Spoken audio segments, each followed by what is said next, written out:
Introvertendo, um podcast onde autistas conversam.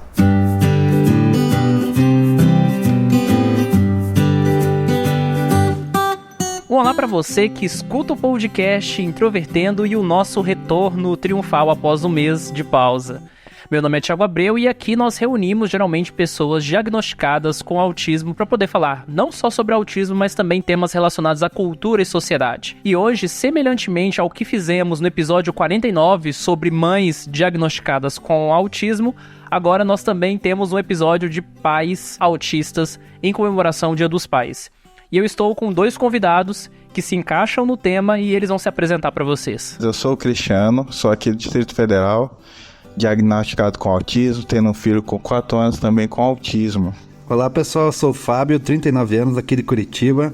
Eu também sou autista e tenho 2 filhos, um neurotípico e um autista.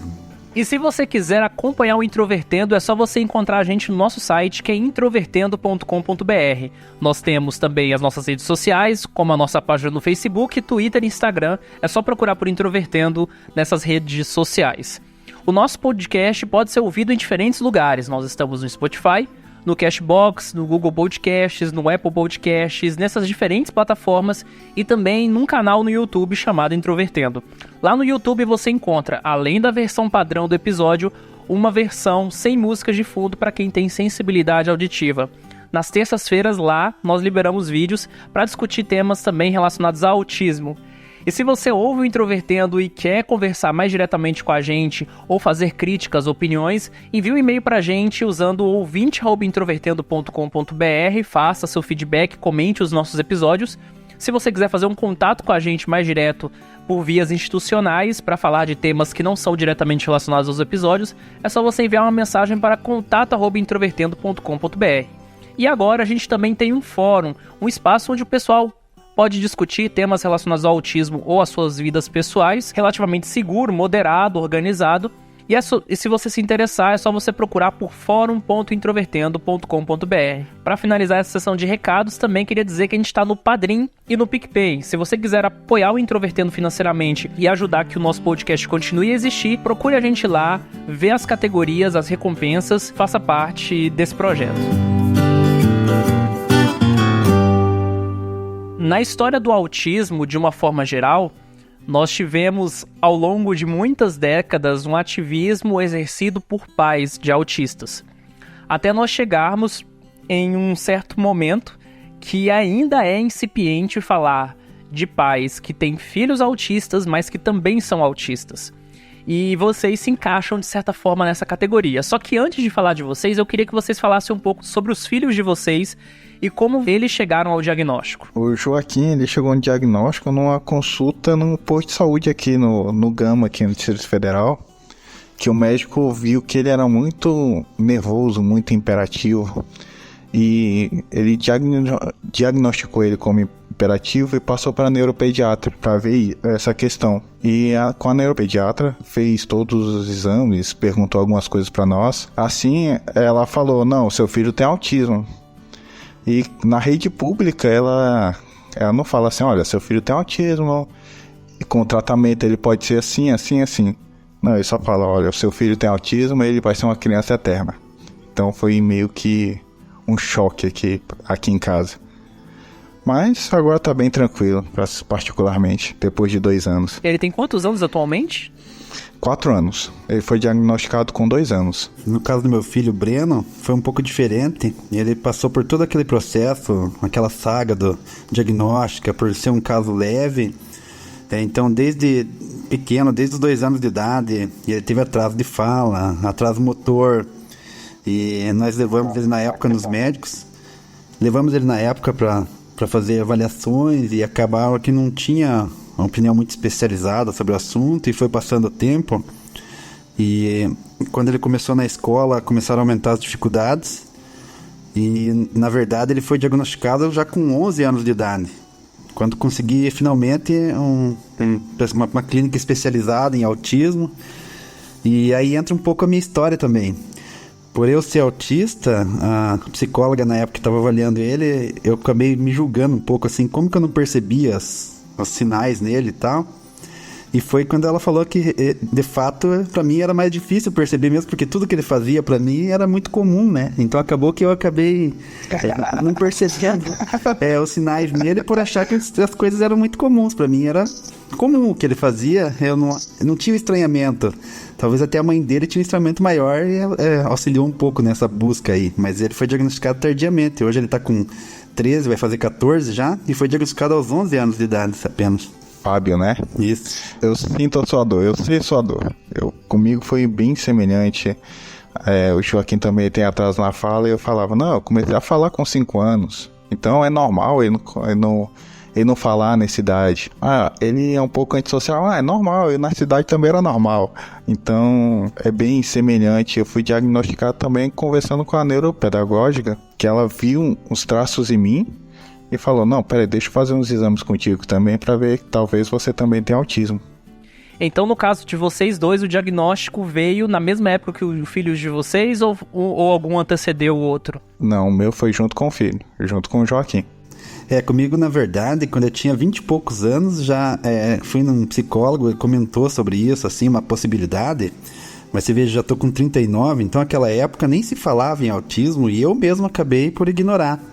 E eu só dei relevância mesmo a isso, foi junto quando o meu filho foi diagnosticado, que daí eu resolvi mesmo até para poder compreender melhor e tudo, vamos dizer assim, aceitar, né? Porque quando me falaram em autismo, quando eu tinha 20 e poucos anos, pra mim aquilo era uma coisa totalmente impensável. Eu tinha aquela mesma visão do autista que hoje em dia ainda muita gente tem, né? Aquela visão estereotipada, aquela visão de filme que a gente vê.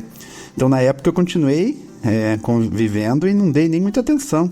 Esse caso do Cristiano que disse que não achava ele antissocial, mas era normal. Eu nem achava meu filho antissocial, porque pra mim o normal era ser assim mesmo. Então pra mim era mais...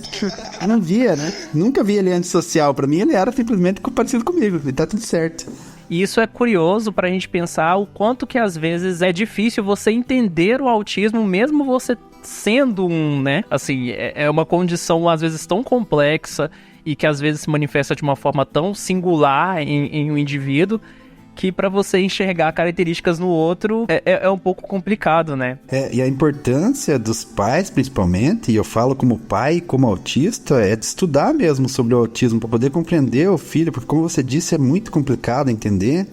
E se a gente mesmo que vive, às vezes não enxerga, você imaginou um pai que não sabe nada, que não estuda, então é importante, né, esse estudo, essa busca de conhecimento para os pais, principalmente, para poder ajudar os filhos, né? Uma coisa que me ajudou bastante nesse estudo, tem um curso online na Academia do Autismo, que é o curso do ABA, que está me ajudando bastante a perceber algumas coisas e colocar em prática com o meu filho. E até comigo mesmo, em alguns casos. Eu ia chegar exatamente nesse ponto, porque assim, vocês dois vêm de situações com relação aos filhos um pouco diferente. Que o Cristiano vem de um diagnóstico, entre aspas, precoce, né? Um diagnóstico bem Sim. no início da infância, que está mais perto do diagnóstico adequado em termos de tratamento. Enquanto o Fábio, com o filho dele, vem de um diagnóstico tardio. E aí eu queria perguntar primeiro pro Cristiano.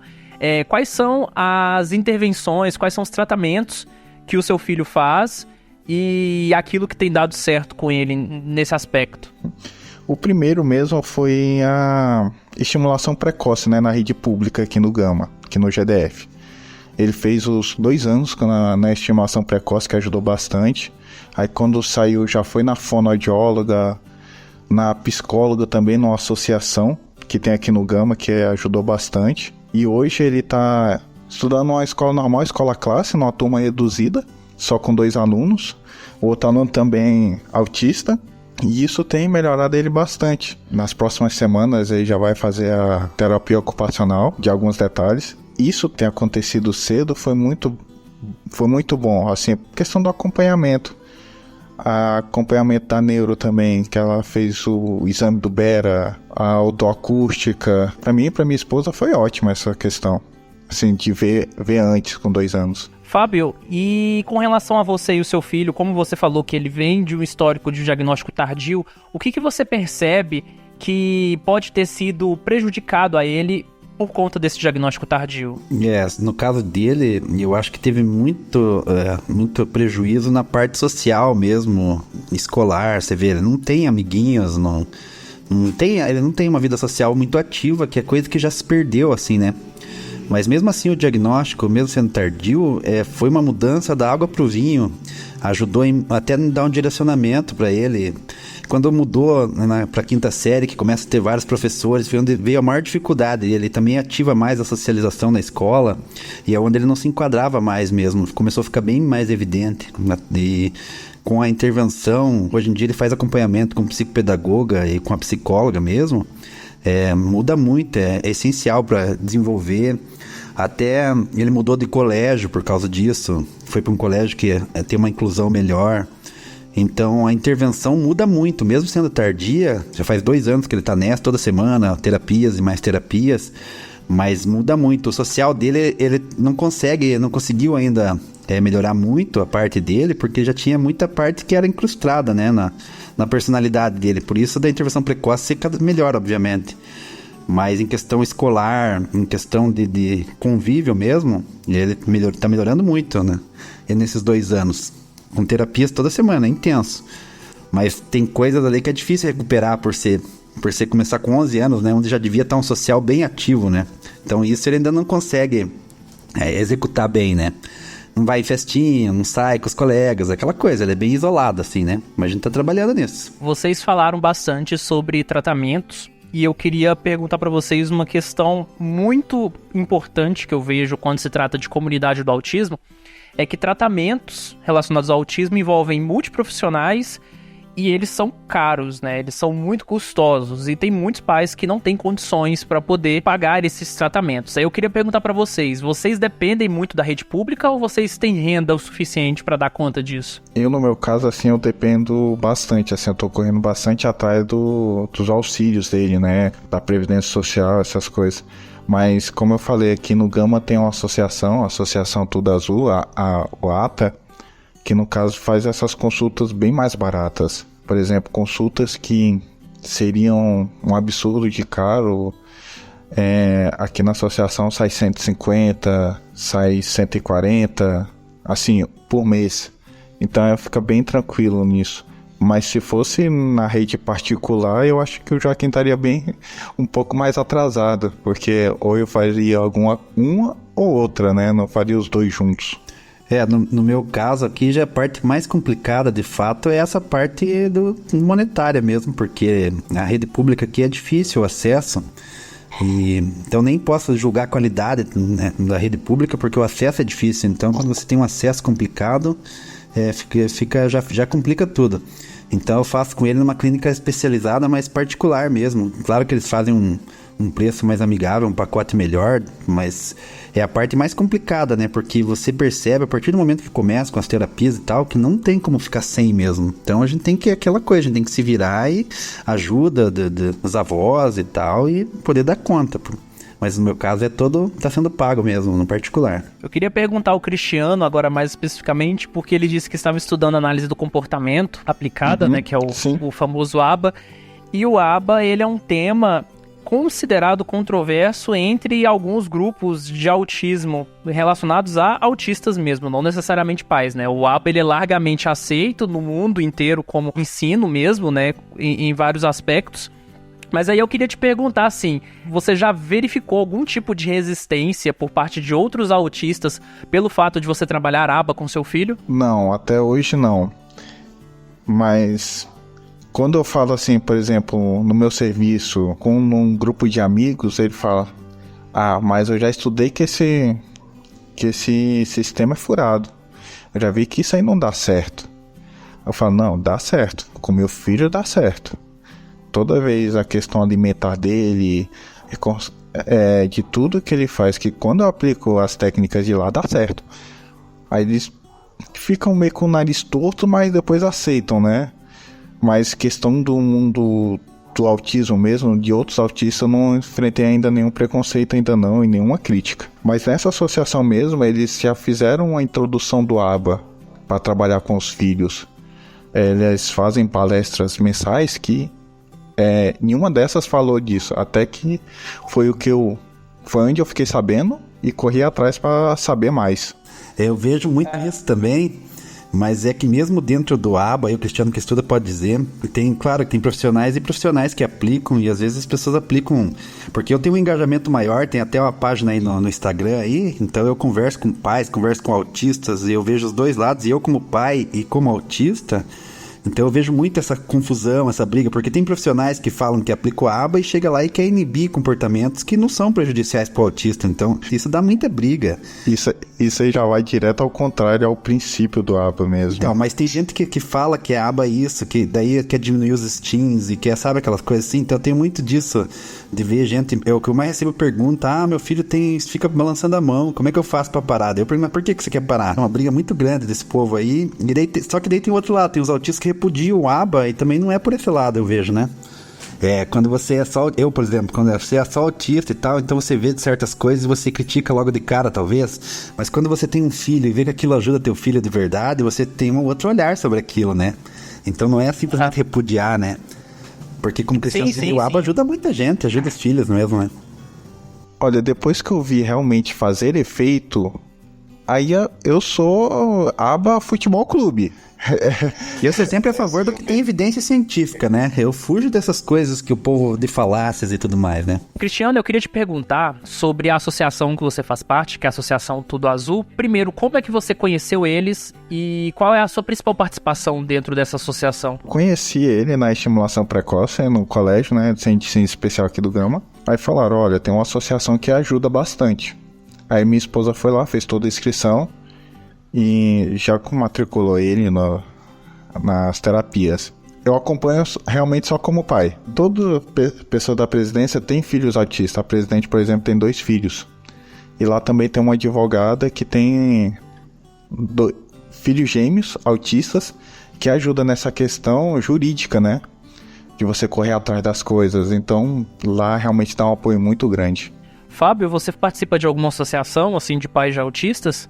Não, de associação não. Eu já fui para outro lado do ativismo, que quando você começa a buscar informações, principalmente pela internet, livros e tal, você começa a achar muita coisa legal, mas começa a achar muita coisa que também não é legal, que você não concorda. Sempre. Sempre. Então eu resolvi criar uma página no Instagram onde eu ia falar como autista adulto, como pai de autista, e começou como que do nada a página e foi crescendo, e lá eu falo as coisas mesmo sem floreios, muitas vezes as pessoas não gostam, mas gostando ou não é a visão de um autista adulto, né, que é o que eu preciso hoje em dia, não tem muito essa visão. E eu consigo me dar bem com pais e tanto com autistas por causa que eu tenho os dois lados da moeda, né? Eu sou pai de autista e sou autista. Então eu consigo mudar alguns conceitos aí e aprender também por ali, né? Então eu fui pro outro lado do ativismo, assim, eu não faço parte de uma associação. Claro, eu faço parte do grupo da Liga dos Autistas, mas onde eu falo, onde eu tenho voz mesmo é ali mais pelo Instagram mesmo, o pessoal segue, participa e tal. Como é que você conheceu a Liga dos Autistas, né? Essa pergunta, no caso, para vocês dois que fazem parte da Liga. Eu pesquisando, né, assim, alguma coisa, uma outra associação, um grupo de autistas em Brasília, aí eu fiquei sabendo do Moab, né, aqui do DF, e depois que eu entrei no grupo do WhatsApp do Moab, a Viviane me convidou para entrar na Liga dos Autistas. A Viviane é uma das líderes do Moab, Movimento do Orgulho Autista Brasileiro. Ela falou dessa questão do grupo, né, da Liga dos Autistas, me passou o contato, se eu não me engano, da Érica. E tô lá no grupo lá. Eu no meu caso, fui pelo Instagram mesmo. Quando eu criei a página, começou o pessoal a seguir, eu comecei a conhecer outros autistas adultos. Aí até a Josi, que faz parte da Liga também, até acho que já fez alguns episódios aqui no Introvertendo, ela me convidou daí pra entrar pra Liga. Eu não queria conhecer um grupo de autistas adultos e tal, e é uma beleza, né, você conhecer mais pessoas como você, né, porque há pouco tempo os autistas adultos estão tendo voz, né. Antigamente você só ouvia a voz do autismo era a voz dos pais dos autistas, né. Então eu achei muito interessante, e daí conversei com a Erika e logo entrei pra Liga dos Autistas, no grupo da Liga dos Autistas. É engraçado que a forma, então, que eles entraram em contato contigo foi bem parecida que eles entraram em contato com o Introvertendo, porque foi mais ou menos assim. Da Liga dos Autistas, a Jéssica, né, que é uma das integrantes da Liga dos Autistas, ouviu o Introvertendo, entrou em contato com a gente e aí iniciou essa relação. E eu acho isso fundamental, assim, as pessoas construírem essas relações, porque às vezes o ativismo, ele é muito individual, né, a gente tá fazendo uma série de coisas, a gente já tá mergulhado numa rotina que às vezes é cansativa e etc. Então, quando a gente consegue criar essas relações, a gente meio que consegue também até partilhar experiências e aprender coisas novas, né, com as outras pessoas. O lado positivo da rede social. Sim, sim. Tudo tem seu lado positivo, e a gente consegue ter uma voz mais uníssona, né? Uma voz mais forte quando a gente começa a estreitar as relações, assim, né? Enfim. Aqui, recentemente, aqui no DF, teve uns pequenos movimentos, né, para o autismo entrar no Censo 2020. E quando eu cheguei lá no Senado, por exemplo, tinha 5, 6 grupos ativistas do autismo aqui em Brasília que eu não tinha noção. Tanto Brasília quanto em torno. Aí eu perguntando pra eles, como é que vocês ficaram sabendo de um do outro? Não, só WhatsApp, falo daqui, conversa e vai conversando e vai chegando num grupo uníssono. É interessante você falar sobre a questão do autismo no censo, porque isso acabou movimentando muitos grupos, né, ativistas do autismo, não só no Distrito Federal como em Goiás. E como eu moro em Goiânia, eu conheço uma associação aqui de pais de autistas chamada FAAG, que é, se não me engano, a maior associação de pais de autistas até onde eu me lembro. E na FAAG, várias vezes que eu visitei lá e fui muito bem recebido, eu percebi uma coisa até relativamente um pouco preocupante, assim. Eu já percebi que dos pais de autistas, né, quem faz realmente movimentar as coisas são as mães. Eu quase nunca vejo pais, homens, nesses espaços. E aí, muitas vezes também é discutido, né, que tem muitas famílias em que pais abandonam os filhos. Eu queria perguntar pra vocês, assim, como é que vocês enxergam o abandono parental? Vocês conhecem vários outros pais de autistas, ou vocês acham que o movimento é feito mesmo de forma massiva pelas mães? Assim, na associação, realmente, só as mães. Eu só vejo, basicamente, as mães irem. Até a líder, a Leide, ela falou uma coisa interessante, que recentemente, de uns meses pra cá, que os pais começaram a participar mais. Vai muito disso que você falou, Thiago. Tipo, era só as mães que iam, só as mães que corriam atrás, as mães levavam os filhos, os pais só deixavam na frente e depois iam fazer outra coisa, só voltavam na hora de pegar. Mas hoje não, tá indo mais nas reuniões, estão participando mais, estão levando com os filhos. Então, é uma visão positiva que ela tá vendo, que os pais agora estão se entrelaçando mais. Na questão do abandono, eu não conheço realmente nenhuma pessoa que foi... algum filho que foi abandonado pelos pais, ou algum pai que abandonou. Mas, o meu critério é, tipo, isso é vergonhoso. Realmente, a pessoa surtar só porque o filho tem autismo ou alguma outra deficiência do tipo. A minha experiência que eu tenho com isso é que massivamente são as mães mesmo. Eu vejo ali pela estatística dos seguidores ali do meu Instagram ali, 86% são mulheres, a maioria mães. Claro que tem os homens que tem autistas, pais são poucos. E tendo contato com as mães ali que cuidam, tem muitos casos sim desse abandono aí parental aí. Que largam mesmo depois do diagnóstico e quem toca mesmo, quem faz ativismo, quem briga, quem luta são as mães. Então é uma coisa bem vergonhosa para nós pais aí. Eu orgulhosamente crio moro com meu filho aqui, é autista. O meu filho mais velho foi há 1 ano e pouco morar com a mãe dele por opção nossa, conversa nossa, não tem intriga quanto a isso. Mas eu sou pai, atuo. Mas infelizmente eu vejo muitos casos em que os pais abandonam mesmo. Hoje em dia, ainda o que eu vejo, que são as mães que levam nas costas aí todo o ativismo e toda a briga a favor do autismo aí. Uma coisa que aconteceu aqui em casa, que por exemplo, depois que eu arranjei um emprego estável, né, no STF, eu falei pra minha esposa, olha, pode sair do emprego, o seu tempo agora vai ser do Joaquim e a questão financeira fica comigo. Ou seja, pra ela realmente focar no meu filho, né, no Joaquim, nas questões do autismo, correr atrás, levar tratamento, essas coisas todas.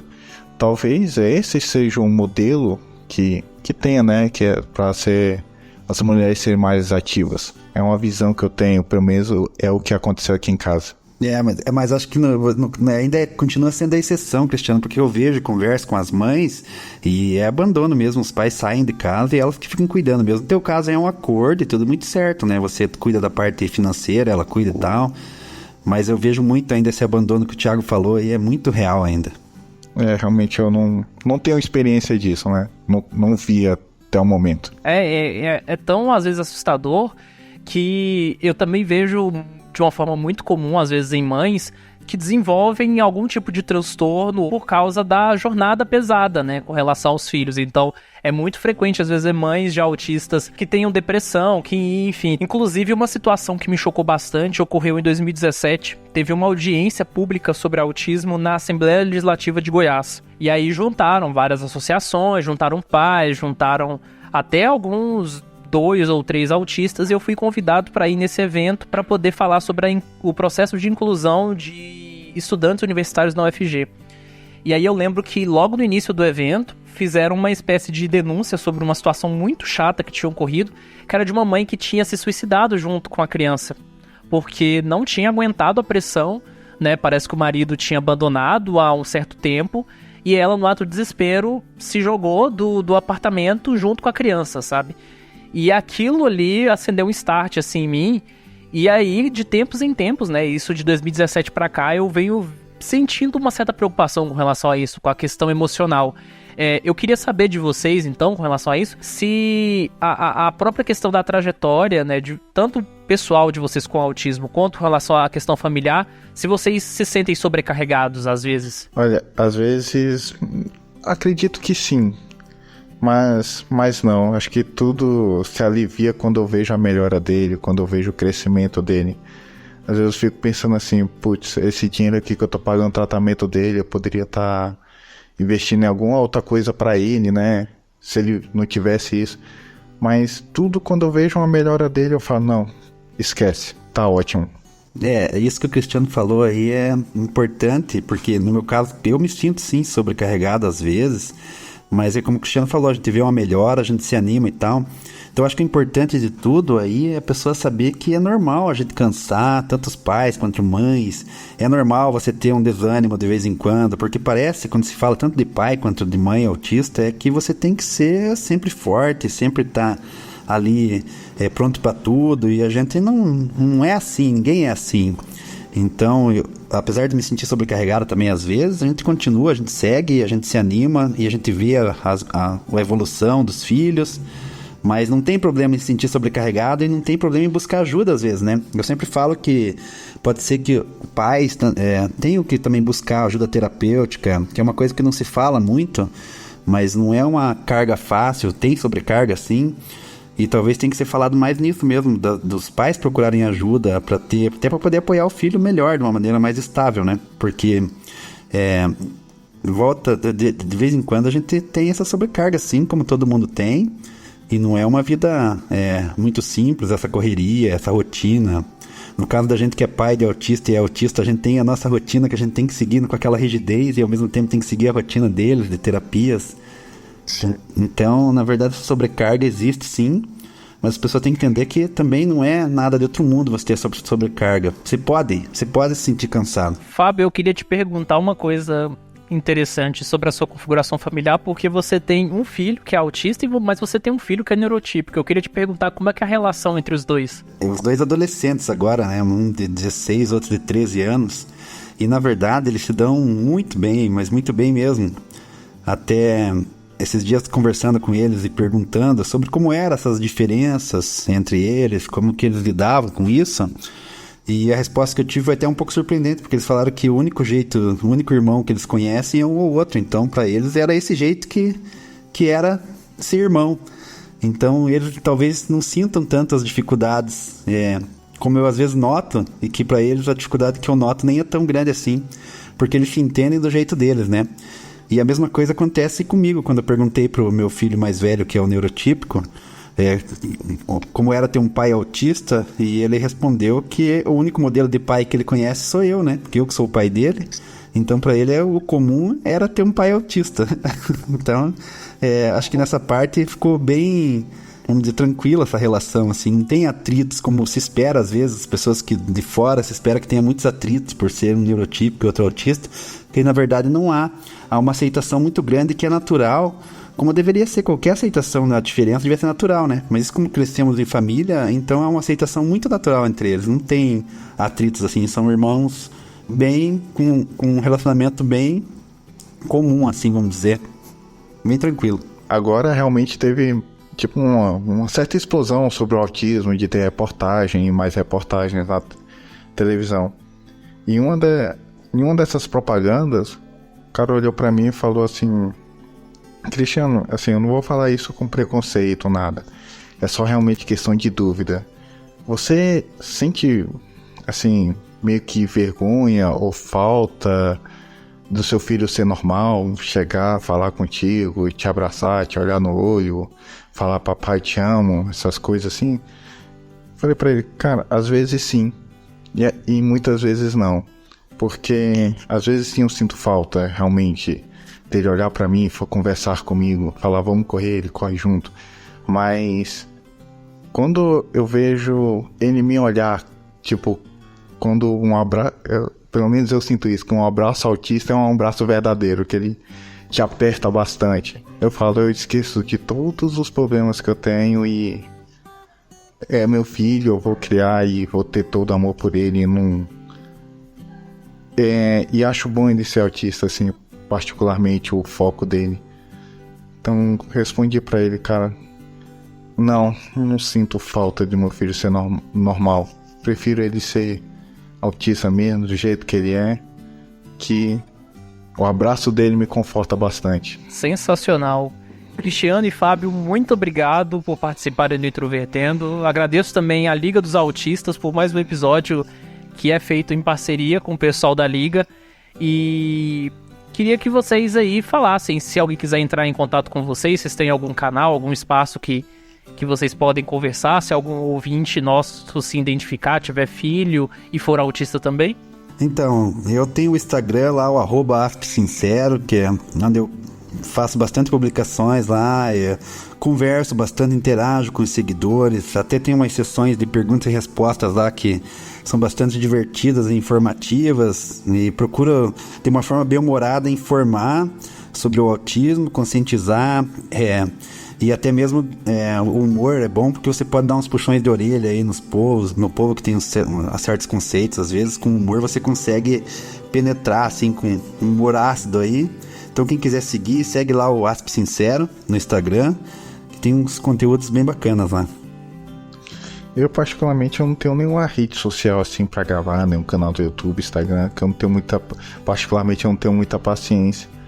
Mas se for pelo Instagram, é cristiano.forte, chama lá e a gente vai conversando particularmente mesmo, mas não tenho nenhum canal ativista realmente.